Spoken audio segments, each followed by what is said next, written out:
Dang'ara tumanidagi sport maktabida ayollar sport olimpiadasi sport musobaqalarining tuman bosqichi yuqori saviyada tashkil etildi. Mazkur tadbir xotin-qizlar o'rtasida sog'lom turmush tarzini targ'ib etish, ularni sportga keng jalb etish, jismoniy faollikni oshirish hamda iqtidorli sportchilarni aniqlash maqsadida tashkil etildi.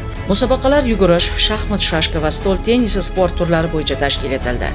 Ishtirokchilar har bir yo'nalishda faol qatnashib, o'zlarining sport mahorati, tezkorligi va intellektual salohiyatlarini namoyon etdilar.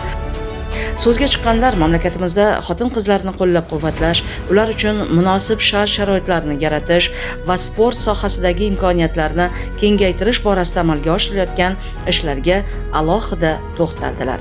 Tadbir yakunlarida barcha sport turlari bo'yicha g'olib va sovrindorlar aniqlanib, ular diplom hamda esdalik sovg'alari bilan taqdirlandilar.